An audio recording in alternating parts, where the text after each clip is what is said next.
Shalom saudara, kita berjumpa lagi dalam satu program pendalaman Alkitab. Kenapa kita harus belajar pendalaman Alkitab? Supaya kita, saudara, hati kita boleh menghasilkan buah-buah karena firman itu. Jangan menjadi orang Kristen yang cuma tradisi saja. Yaitu saudara, kita kemudian tidak mau memahami, kita tidak mau belajar pada firman Allah mengajarkan. Supaya kita boleh menyampaikan, yaitu percaya kita dengan benar, dengan baik, saudara. Bukan berarti kita ketika ditanya orang, mengapa percaya Yesus? Ya asal keturunan, tidak bisa. Tapi kita bisa menyampaikan dengan baik. Karena ketika orang bertanya kepada kita, atau orang menyerang kita, itulah kesempatan untuk memberitakan Injil, bukan untuk berdebat, bukan untuk berkelahi. Ketika orang menyerang kita ke iman kekristenan kita, jangan menyikapinya dengan satu perdebatan, tapi dengan kasih, ajarkan mereka karena kita mengerti tentang firman Allah. Sebab itu kita butuh pendalaman Alkitab. Pendalaman Alkitab pun satu teori yang bagus sekali, namun harus disertai karakter yang bagus. Sehingga apa yang kita omongkan itu disertai karakter dan kasih. Saya yakin orang yang mendengarnya itu akan terjamah. Jikalau kita membicarakannya atau memberitakannya dengan emosi, sakit hati, dengan perdebatan, orang tidak akan menerimanya. Jadi bukan kata-kata yang indah, tetapi sikap kita juga menentukannya. Mari kita berdoa. Bapa dalam surga, yang kami kenal dalam nama Yesus, Bapa yang baik, urapi kepada setiap kami, supaya setiap hati kami boleh dibukakan oleh firman Tuhan, supaya kami boleh berjalan dalam kebenaran firman, supaya kami boleh berbuah dan boleh menghasilkan buah banyak dan baik di hadapan Tuhan. Di dalam nama Tuhan Yesus, kami sudah mengucap syukur dan berdoa. Haleluya. Amin. Di dalam gereja kita ada 5 pilar dalam gereja.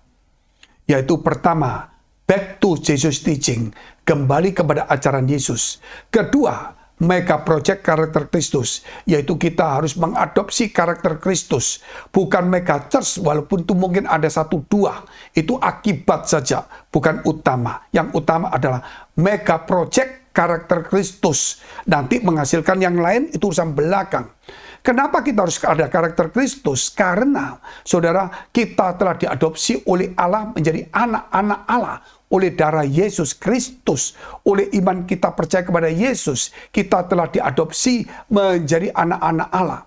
Setelah kita diadopsi menjadi anak-anak Allah, mari kita mengadopsi sifat-sifat Kristus. Oleh sebab itu, hari ini kita akan belajar tentang karakter Kristus. Puji Tuhan, saudara, apa yang diajarkan, dan yang ketiga adalah misi, keempat adalah pemuritan, juga regenerasi, kelima kasih atau diakonia. Kita lihat dulu tentang mega project karakter Kristus. Kita mempunyai 7 hari. Masing-masing 1 hari ada 3 karakter Kristus yang harus kita praktekkan. Setelah kita praktekkan, maka tidak hanya 1 hari 3 karakter.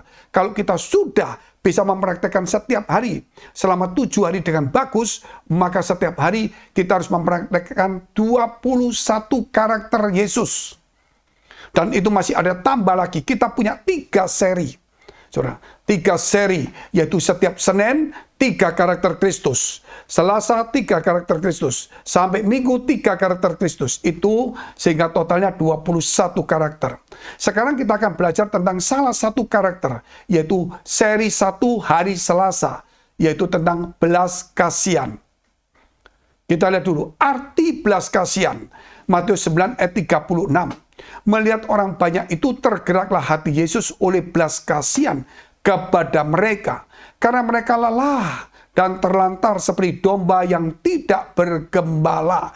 Jadi belas kasihan itulah yang Tuhan berikan kepada kita semua. Karena Tuhan berbelas kasihan kepada kita, kita juga harus punya belas kasihan kepada orang lain. Tuhan memberikan satu perumpamaan juga, bagaimana ketika orang mendapatkan kemurahan belas kasihan dari seorang raja, yaitu diampuni segala hutang-hutangnya, dianggap lunas yang begitu banyak. Namun ketika dia pulang berjumpa dengan orang yang berhutang sedikit kepada dia, kemudian dia menagih, memukuli orang itu karena tidak bisa membayar. Maka raja itu memanggil orang yang sudah dibebaskan utang itu, kemudian orang itu disuruh membayar sampai lunas karena dia tidak punya belas kasihan kepada orang lain. Karena Allah berbelas kasihan, kita harus punya belas kasihan juga kepada orang lain. Karena Tuhan sudah mengampuni dosa kita yang begitu banyak. Mari kita juga mengampuni dosa orang-orang sekitar kita. Jangan menyimpan dendam, sakit hati, kecewa. Kepahitan itu harus dibuang. Iri hati, karena itu akan membebani iman kita. Sehingga kita tidak punya belas kasihan. Yang kita tahu, kita minta dikasihani, bukan mengasihani orang lain. Kita minta dapat belas kasihan sehingga kita tidak memberikan belas kasihan. Kita menjadi orang ego, kita menjadi objek dari belas kasihan itu. Kita harus menjadi subjek belas kasihan, artinya orang yang memberikan belas kasihan, bukan menjadi objek dari belas kasihan itu. Dalam bahasa Yunani, yaitu belas kasihan itu splaksinoomai. Ya. Jadi itulah dalam bahasa Yunani jelas dikatakan itu splaksisomai. Mengajarkan kepada kita dalam bahasa Inggris itu compassion. Artinya, saudara, compassion itu artinya ya belas kasihan lah. Menaruh iba, saudara. Ya memberikan sesuatu hati kita, ya mempunyai beban juga kepada orang lain. Nah, jangan saudara, orang lain dibebani dengan persoalan kita, tetapi kita mempunyai beban, saudara, yaitu ya perasaan orang lain. Saudara, kita harus punya beban untuk menolong orang lain. Belas kasihan artinya suatu perasaan dimiliki dan kemudian menjadi satu karakter diri orang percaya, yaitu perasaan empati, iba, kasih yang tulus keluar dari hati dan disertai tindakan nyata untuk melihat dan menolong penderitaan serta kesulitan hidup orang lain. Ini. Jadi satu hal yang harus kita pelajarin tentang karakter ini, yaitu setelah kita pelajarin, mungkin kita gagal hari ini, besok enggak, lusa gagal, lusa hari kemudian tidak, kemudian gagal, terus tidak, gagal, tidak, lama-lama banyak tidak. Akhirnya menjadi satu kebiasaan. Kebiasaan terus menjadi satu kebiasaan, tidak merasa diri untuk diminta dikasihani orang, tetapi kita punya belas kasihan orang lain, kita punya empati, kita punya iba, kita punya beban, saudara, untuk orang lain, bukan membebani orang lain. Itu lama-lama menjadi satu kebiasaan, akhirnya menjadi satu, saudara, setelah menjadi habit, itu menjadi sesuatu budaya, saudara. Menjadi budaya. Akhirnya gereja, itu semua orang menaruh belas kasihan tanpa diajar. Karena saya menjadi budaya, seperti minggu ke gereja, semua orang menjadi budaya. Kenapa? Karena dilatih dulu. Setelah dilatih menjadi satu kebiasaan, menjadi budaya. Sayangnya, akhirnya menjadi satu rutinitas. Tidak boleh, saudara. Tetapi kita menjadi satu yang namanya kerinduan. Ya, untuk bergereja, satu kerinduan untuk mencari Tuhan, satu kerinduan untuk punya belas kasihan, bukan karena kita iba, nanti ada orang di jalan, kita sosial, akhirnya lama-lama gereja tidak punya kasih tapi sosial. Gereja akhirnya menjadi sosial, padahal sosial itu, saudara, bukan nomor satu. Nomor satu itulah kasih Allah, supaya mereka mengenal Yesus dan diselamatkan melalui salah satunya adalah sosial, tapi bukan sosial utama. Sosial merupakan salah satunya, termasuk mujizat kesembuhan, termasuk pengabaran Injil, dan lain sebagainya. Termasuk rumah sakit, yatim piatu, orang jompo, pendidikan, semuanya. Jadi sosial bukan nomor satu. Jikalau kita menjadi budaya tanpa kasih sebenarnya, itu akan menjadi sosial. Hati-hati, banyak orang Kristen menjadi sosial, akhirnya menjadi sosial, saudara, yaitu berbahaya sekali. Kita lihat terus. Matius 9:36, melihat orang banyak itu, sudah tadi, arti belas kasihan, tergeraklah hati Yesus. Kita lihat selanjutnya. 4 sikap dalam karakter belas kasihan, ada 4 sikap. Kita lihat. 1, belas kasihan untuk menggembalakan jiwa-jiwa. Ini penting, sehingga kita tidak sosial atau sosial, saudara. Tetapi kita punya belas kasihan bukan membagi harta kita, membagi pakaian kita, mengunjungi orang sakit, mendoakan mereka. Tetapi kita juga adalah bagian untuk mengimpartasikan kasih Tuhan. Supaya mereka boleh percaya kepada Tuhan, supaya hidup di dunia yang menderita sejenak ini, jangan sampai diakhiri menderita sepanjang masa di kekekalan. Justru kita harus diselamatkan melalui, saudara, belas kasihan. Sebab itu belas kasihan untuk menggembalakan jiwa-jiwa. Seorang pelayan, seorang jemaat, seorang pemimpin punya belas kasihan untuk menggembalakannya, saudara. bukan untuk membagikan harta saja. Banyak orang di gereja ngomong, cuma gembalakan khotbah saja. Mana uangnya? Makanya banyak gembala, saudara, sudah tidak banyak mengumpulkan uang, supaya tidak, saudara, orang minta uang, tapi minta didoakan, minta diajari firman-Nya, minta dikenalkan Tuhannya, itu penting. Matius 9 ayat 36, melihat orang banyak itu tergeraklah hati Yesus oleh belas kasihan kepada mereka, karena mereka lelah dan terlantar, seperti domba yang tidak bergembala.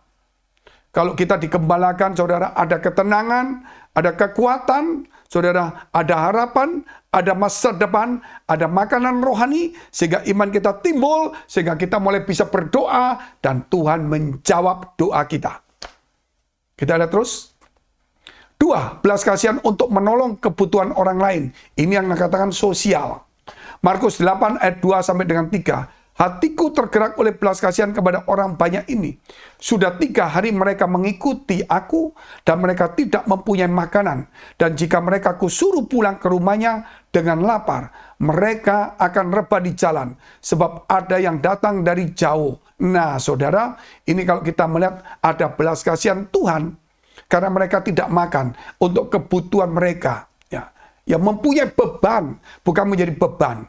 Akhirnya apa? Yesus memberikan roti sosial, tapi bukan hanya sosial, tetapi juga, saudara, Yesus mengajar mereka. Yesus kemudian melakukan mujizat, bahkan kemudian mujizat itulah menjadi sosial. Jadi tanpa pengajaran, ya, tanpa juga ada yang namanya akibat dari pengajaran, yaitu mujizat dan berkat rohani, tidak mungkin, saudara, kita cuma bicara berkat jasmani. Karena berkat jasmani itu terbatas. Berapa banyak kita mau memberi orang uang kita? Tentunya sedikit sekali. Mana mungkin mereka bisa hidup selamanya. Tetapi yang bisa kita beri adalah pancingnya, bukan kailnya, bukan ikannya. Ikan kita beri. Ya mungkin kita belilah 5 hari 1 minggu. Terus kita kasih dia kail untuk memancing.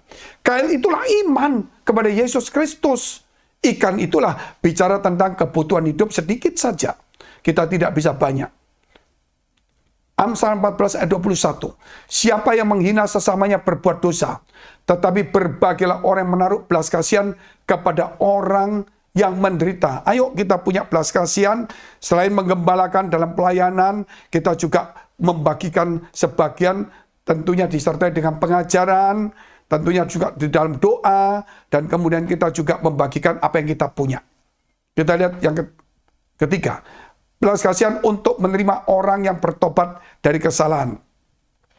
Lukas 16 ayat 20. Maka bangkitlah ia dan pergi kepada bapaknya. Ketika ia masih jauh, ayahnya telah melihatnya. Lalu tergeraklah hatinya oleh belas kasihan. Ayahnya itu berlari mendapatkan dia, lalu merangkul dan mencium dia. Ini yang paling penting, saudara, adalah belas kasihan untuk mengampuni. Bukan, saudara, selalu kita ini cari perkara minta diampuni, tapi kita harus belajar mengampuni. Hati kita penuh belas kasihan untuk mengampuni, saudara. Ya, untuk menerima mereka yang menyesal, untuk menerima mereka kembali, mereka yang merasa berdosa dan bertobat, saudara. Satu contoh begini, naik mobil, ya, kita naik mobil. Terus di depan ada orang jalan pelan, ngerem. Kita ini buru-buru nggak bisa. Ini belok salah, ngerem lagi, saudara. Takut-takutan. Terus kita mulai marah, saudara. Kita mulai marah. Setelah kita marah, kita klakson, tanten, saudara. Setelah itu kita salib, kemudian kita potong. Waktu kita potong, kita lihat, aduh, itu orang tua perempuan. Kita merasa berdosa. Sebab itu, saudara, kalau kita punya belas kasihan itu, kita menganggap semua orang yang di dunia ini punya belas kasihan, saudara. Kasihan kenapa? Karena mereka orang cacat rohani, bukan cacat jasmani. Mereka mungkin lebih kaya dari kita, mungkin lebih mewah, lebih jabatan lebih tinggi, tapi mereka cacat rohani. Kita yang tidak cacat rohani harus punya belas kasihan, harus mengampuni. Orang yang cacat rohani selalu membuat kesalahan. Biar yang cacat rohani itu, saudara, boleh diampuni dan dia kemudian menjadi sembuh dari cacatnya. Sehingga dia boleh melayani orang yang cacat rohani kembali. Kita lihat terus ayat Yudas pasal 1 tadi.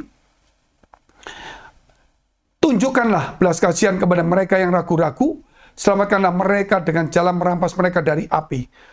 Tetapi tunjukkanlah belas kasihan yang disertai ketakutan kepada orang-orang lain juga. Dan bencilah pakai mereka yang dicemarkan oleh keinginan-keinginan dosa.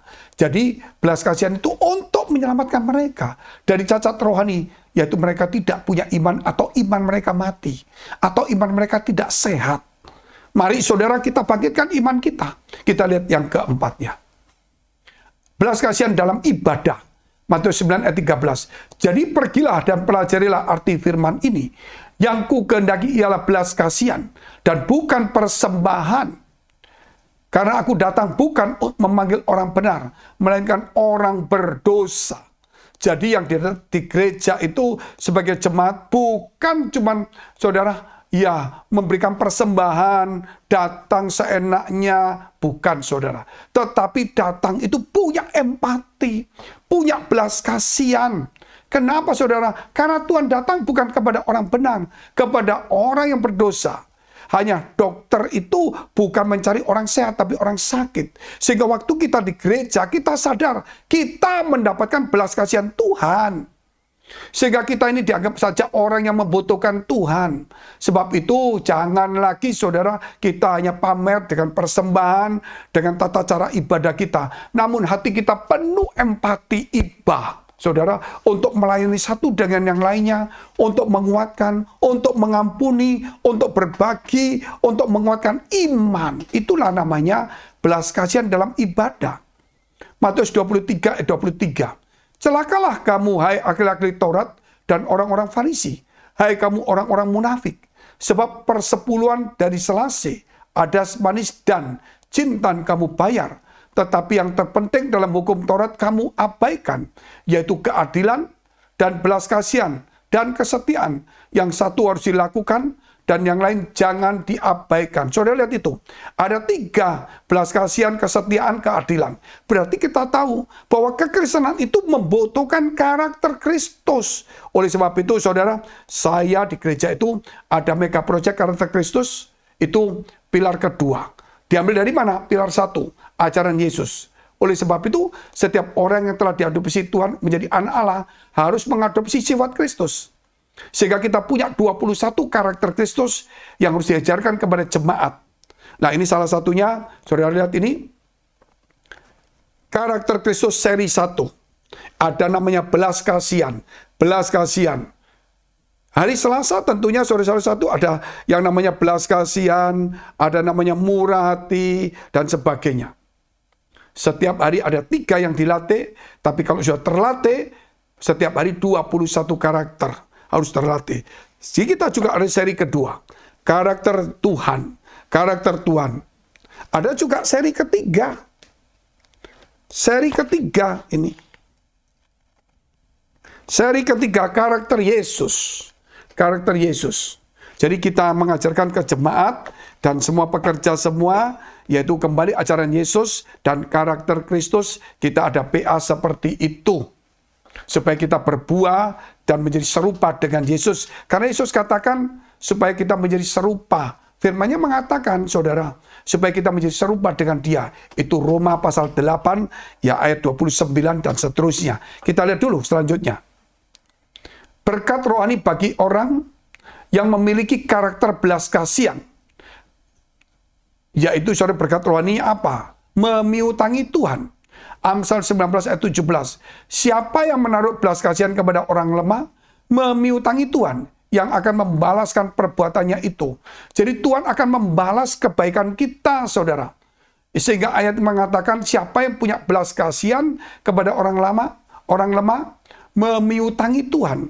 Ini kadang-kadang kalau kita sampaikan kepada rohani-rohani yang dangkal-dangkal, akhirnya ngomong begini, waduh, Tuhan utang ya, saudara.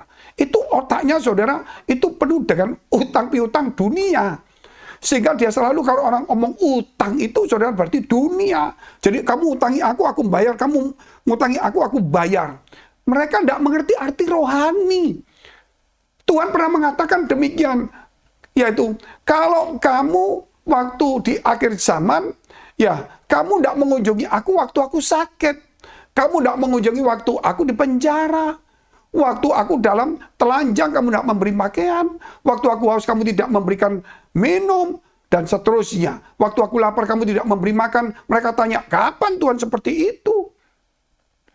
Maka mereka berkata, saudara, yaitu ketika engkau melihat orang yang miskin dan lemah hina ini, kamu tidak melakukannya sama dengan hal kamu tidak melakukan kepadaku. Berarti bukan Tuhan itu miskin. Bukan berarti Tuhan itu lemah sakit, saudara. Tapi Tuhan itu ada dalam kehidupan kita.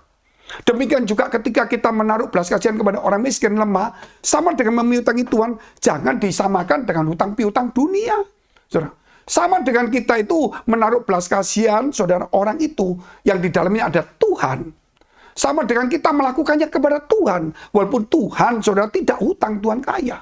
Nah, ini yang disalah dimengerti oleh teman-teman kita, saudara, yang dangkal rohani, maaf, saudara, yang suka menghakimi itu. Nah, itu orang itu kadang-kadang tidak mengerti firman, sok mengerti, berbahaya sekali. Nah, itu kerap kali mereka ngomong, Tuhan kok utang, saudara. Akhirnya mereka melawan firman ini. Mereka melawan juga firman dalam Matius 25. Sebab itu, saudara, jangan dangkal rohani. Ada perumpamaan, ada yang disamakan seperti kepada Tuhan, saudara. Ada satu syair, ada juga satu perumpamaan, ada satu langsung, ya kata-kata yang memang punya arti sendiri kata. Ada hurufiah, ada yang ditafsirkan.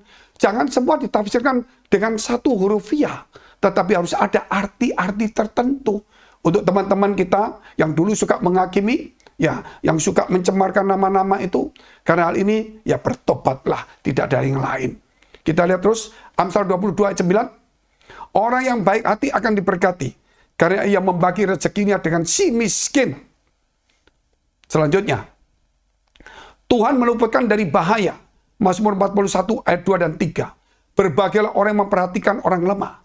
Tuhan akan meluputkan dia waktu celaka. Tuhan akan melindungi dia dan memelihara nyawanya, sehingga ia disebut berbahagia di bumi. Engkau takkan membiarkan dipermainkan musuhnya. Luar biasa, orang yang punya belas kasihan, yang memperhatikan orang lemah, disebut berbahagia. Saudara, yaitu kalau kita melihat hal-hal seperti ini, jangan diidentikan. Oh, kalau gitu, kita nyumbang aja. Kita aja, namanya sedekah. Kita punya belas kasihan aja, supaya kita diberkati Tuhan banyak. Nah, itu pandangan saudara memancing berkat itu tidak boleh. Ini firmannya kan karakter. Bicara karakter itu adalah sesuatu yang suci dari hati kita. Nurani kita yang digerakkan oleh Tuhan dan Roh Kudus oleh firmannya. Sehingga kita memberikan itu karena kebiasaan, karena dorongan Roh Kudus, bukan karena ingin dapat sesuatu. Ketika kita memberikan, Tuhan tetap juga mengembalikan. Itu tidak kita pikir, saudara. Itu bukan tujuan. Sehingga kalau orang membaca ini, jangan berkata, oh kalau begitu, ini kembali lagi kepada mereka-mereka yang dangkal rohani, selalu menghakimi, ngomong-ngomong nggak benar. Jadi belajar mulai hari ini, jangan menghakimi.